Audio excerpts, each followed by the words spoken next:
Music is all around us and is very hard to get away from. It is a universal entertainment medium, something in which many people enjoy and hold close to their hearts. From the first recorded song in 1877 by Thomas Edison to the top 40 chart smashers of today, music has been a constant progression and evolution, especially in the last 10 years. Mike is a renowned producer with a deep interest and passion in music technology. We caught up with him in a nearby studio to discuss the change in the production of music and get his opinion on how it has changed in the last 10 years. The biggest change in production in any form of music over the last 10 years has probably been the technology that's used to record. Rather than the production styles itself, because music hasn't changed in the last 10 years, but the way it's recorded and the type of instruments and computers that we use to record have probably been the biggest change. So like an example would be the type of software that people are using.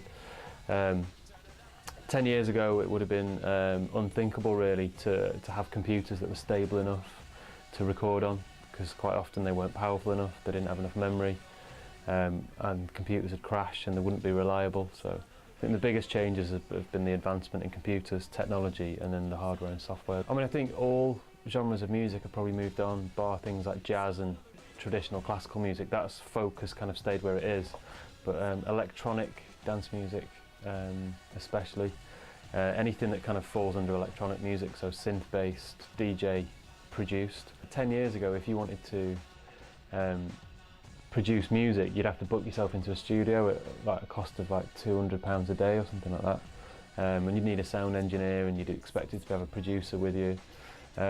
Whereas these days you can make your own music in your own bedroom if you want, because the technology now is so affordable. You know, you can get something like Cubase, or you can get like a minimal setup which is good enough for professional quality recording for less than £500.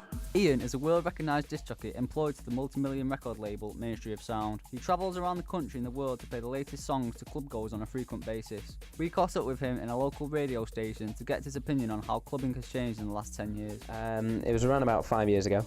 I was an MC at the time for Clubland Music, so heavily involved with that kind of dance scene. And I just realised that it wasn't particularly going anywhere.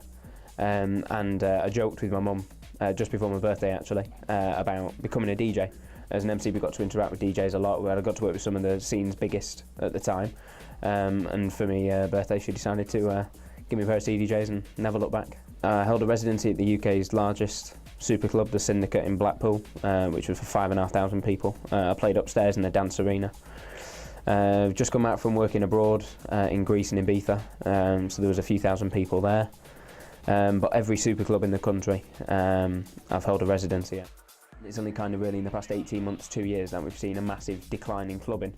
Especially over here, it's changed massively. It's all about what people can get for less now. It's about going out with a tenner and seeing how drunk they can get. It's not necessarily about going out to have a good time, whereas, you know, when I speak to the people who mentored me, you know, and I kind of reminisce about 5 years ago, and then they reminisce about 15 years ago, it sounds again like clubbing was an incredibly different place to be 15 years ago. Having only been on the circuit for under a year now, Broken Rain are quickly becoming the next big thing in the Northwest's ever-changing metal scene.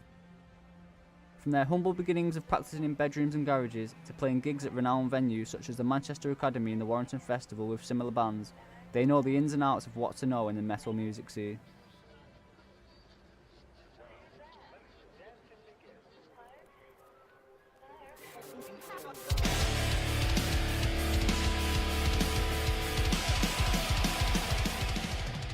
I would class this band as a metalcore band because, well, I don't know really. What do you think? That's mainly what we play, and Yeah. that's our main core influence, really.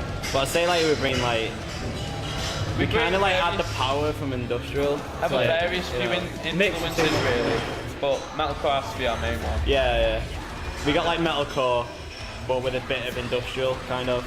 It's the fusion of really strong rhythms, Brutal quite rhythms and breakdowns. brutal rhythms, yeah, to then quite melodic choruses is probably what differentiates it from other genres, really. I think it's only sprung up in the last 10 years, really, the kind of music that we play.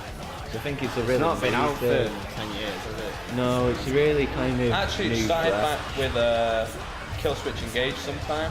That was the original Yeah, that metalcore was stuff. So I think, but it's always evolving,